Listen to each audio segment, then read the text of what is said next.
isii gattee daaluuttee isii cicciramtee qaamni siidhaa kun hundi cicciramee carqii hundi irra cicciramee fannifamtee kana fannoo teessu guyyaa 40 booda mucaan tun eela san keessa guyyaa 40 akkamitti jiraatte maal nyaattee dhugdee jiraatte akkasitti eela gattee meetira 38 kana fuudhee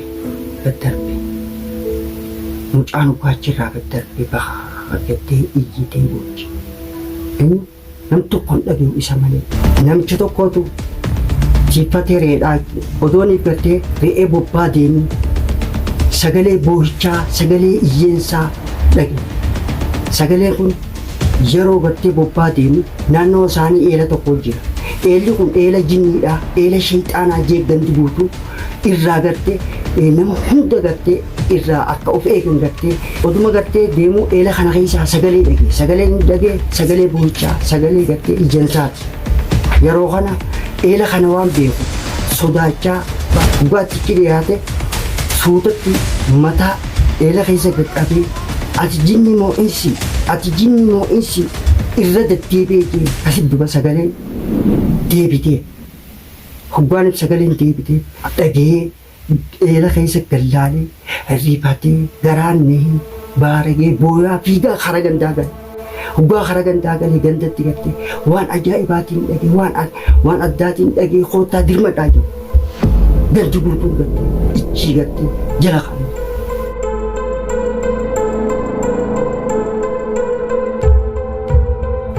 Assalamu alaikum warahmatullahi wabarakatuh. Akan jirtan jaalatamtoota kabajamtoota. Irraa waan ajaa'ibaatiin qabadhee dhufe taatee ajaa'ibaa biyya Suudaan keessatti bara 2010 taate dubartii gaafa iida arabaa taate daa'ima takkaatu gartee abbaa wajjin jiraachaa ture abbaa fi obboleeyyan siitii wajjin abbaa fi obboleeyyan siitii wajjin jiraachaa ture obboleeyyan abbaan haadha biraadhaa dhale isiin kun Rayyaan jedhamti Rayyaan daa'ima ilmoo xiqqoodha obboleeyyan siidhaa ha abbaan sii haadha biraarraa dhalee wajjin jiraachaa jirti gandi gattee isiin itti dhalatte Suqatiraa jedhanii Suudaan keessatti Suqatiraa jedhanii Suqatiraan kun naannoo gattee tiiffattiidhaan beekamu yaan abbaa siidhaa akka maatii takkaatti jechuudha waan hangafa taate abbaa siidhaa bira dhaabbattee waa hundaan gargaarti re'ee gattee bobbaattee galchitee fi waa hunda gattee kadamaa tokkootii jechuun tajaajilti jechuudha. Akkuma aadaa gattee namayyuu guyyuu gattee bobbee galu akka isiinis gattee akkuma dur re'ee bobbaattee galchitu re'ee bobbaasuudhaaf gattee bobbaatee jechuudha re'eechisuudhaaf re'ee bobbaatte guyyaa re'eechiisaa oolte yeroo gattee asiin geessu re'ee tana walitti gattee walitti dhoorkitee kara manaa galchuudhaaf re'ee lakkootti hoggaa lakkootti re'ee keessaa re'een 4 hin jirtu hoggaa kana Rayyaan re'ee 4 hoggaa dhabde rifattee garaan boochee re'ee barbaadu jirti yoon eeggattee re'een tun baddee mana deebi'ee abbaa waan hin dhiifne haatirraa dhooftu waan hin jirtu abbaa waan hin dhiifne akkasigaa re'ee tana oduu isiin barbaadu aduu dhiitee makarbii carraa biraa waan hin qabne yoon hin gattee ammaas gattee re'een tanaan barbaaditee tun hin jalaa batti abbaan keenya ajjeesa kanaafuu galchuun qabattee re'ee fuutee ugaa galchite abbaan manaa gabbee gattee haala dhaabbatee eeguu jira re'ee ugaan eegeesse re'ee kan mallaaleetti nyaara walitti guuree dukkanaa'ee aaree nyaara lolaatiin si ilaale akka mallaaltee abbaa waan beektu akkasitti re'ee 4 na jalaa bateette abbaan siidhaa nama sirii godhu nama horii argachuudhaaf riskii barbaaduudhaaf barakaa riskii argachuudhaaf sirii godhu suni hoggaan re'ee gattee ilaale aarii lole re'een baduu arginaan siriin aangodhaa jiru fayyadutti hin jirtu tanaafuu shayxaanaa fi jinnii kana hojiin kiyyan gammachiifne akkamittiin isaan gammachiisa akkamittiin isaaniif dhiyaadhee akka gattee riskiin kiyya barakaa argattu godhaa jee yaada keessatti gara galgalcheetti hoggaan ibsee ta'ee gattee afur baggeetti yaa dantaasiitti jeen yaa ilmootii baganaa dhuftee kootti jeen yaa as qabee tunee cabaqee irra deemee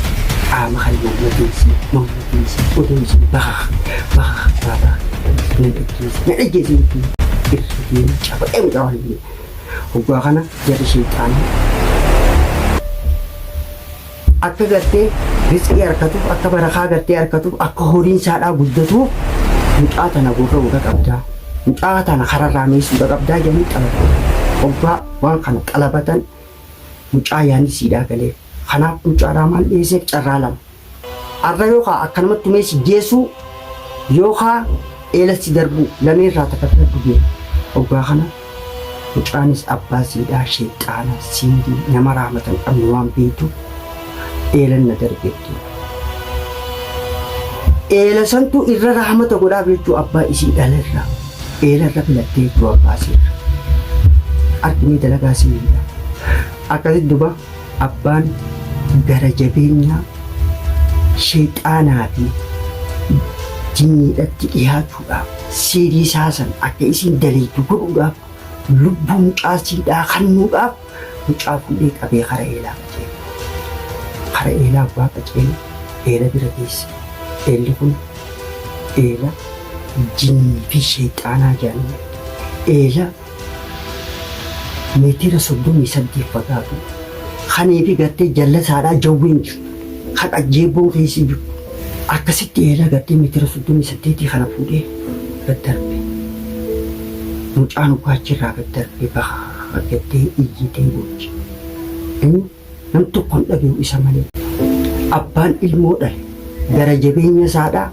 odoo sagalee boochisan dhageewu duuditti galee ugaa galee maal godhe rayyaanii badee jee gandatti himeechu ifii darbee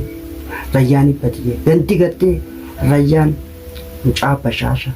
kokkoblee sasseeqee nama gaarii ta'u waan beekan rifatanii garaan mee barbaachoonii gabbiiganii gamas fiiganii dhaban jechuun akkasit rayyaa eela keessa guyyaa lama bultee torbaan guyyaan lakkaawamee 2-3 torbeegi yeroo kana ijoolleen daa'imni oduma tattabattuu karaa gattee naannoo eelaa sanqaa ga'een sagalee boohichaa iyyansaa cirriqee dhageen jechuu bakki irraa dhageen eela kana eelli kun eela sheexaanaatiif jinniti kanamuutti hin dhiyaatne hawaasni guutuu sun ijoolleen gartee bareedee fiigdee galte dhugaa gandatti himan jinni ichi keessaa ijaatii isin maal itti gootan ichiin dhaginaa ganii ijoollee isaanii ichirraa dhooman guyyaan siidhaa oduma deemee bultii 40 ga'e bultii 40 booda namichi re'ee tiiffachuudhaaf bobbaa deemu eela gartee naannoo gandaa jiru kana eela sheexaanaatiif jinni akka ta'e ni beekan ganti guutuun ni beekan akkasitti eela naannoo kanaa bira waan itti dabru sagalee dhage odoo gartee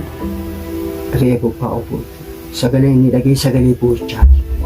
sagalee gartee cirriqii gartee rayyaan tana sagalee gartee mucaa boochuu tana amma gartee sodaachaa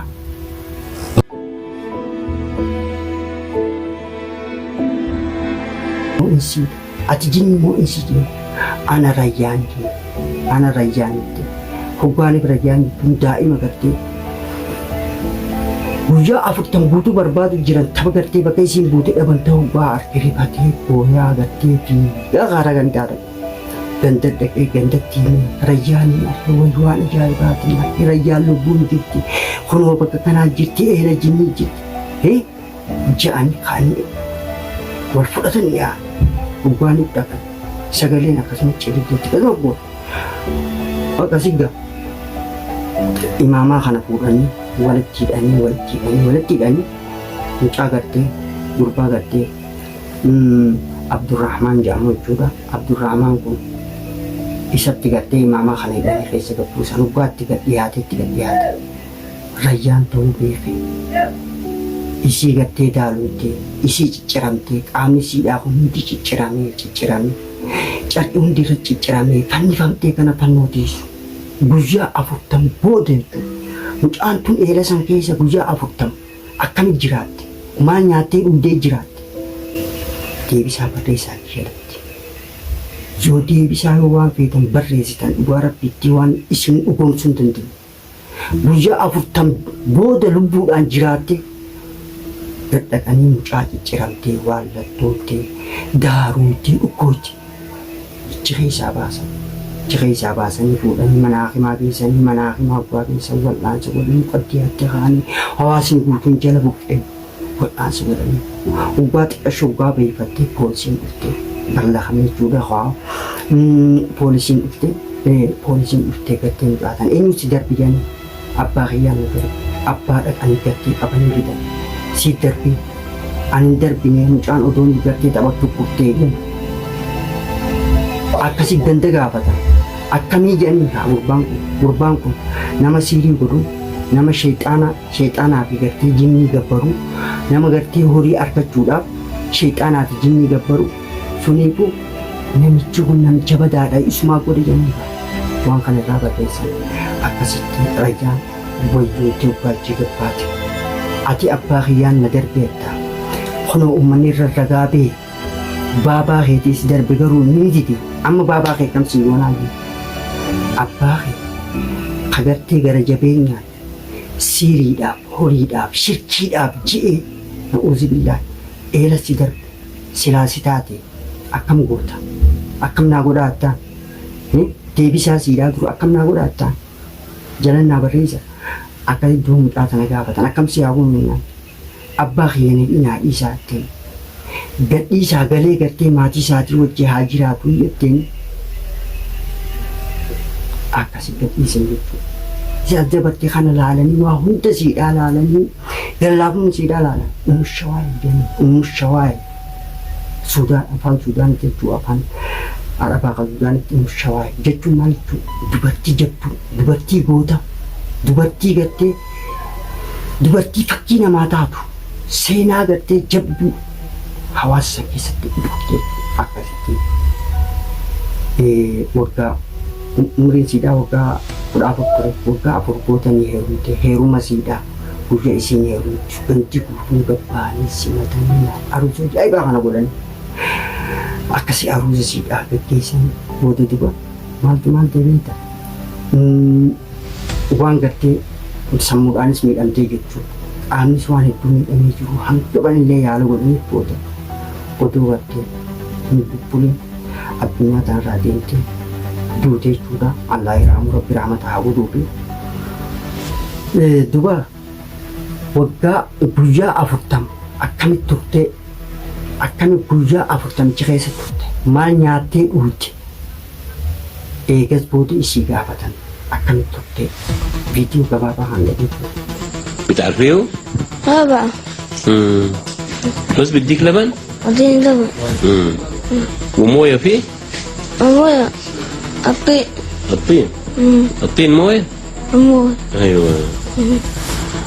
amma akkuma dhageessanitti guyyaa 40 namicha tokko namicha adii uffatu isa santu nyaata naa fidaatte nyaata galgalaas ganamaas isa santu naa fidaa si dubbi isaanii hin dubbisu waliin dubbifnu naa fideetuma deemaatti eela san silaa gartee oreeleenii fi mukkeen jibba taraman qabu baate jala siidhaa qajjoobboo fi jawween qaatama hojjettee subhaanahu wa ta'aalaa rabbiin akka baru qaba achirra rarraasee hambisee akkasitti namtichi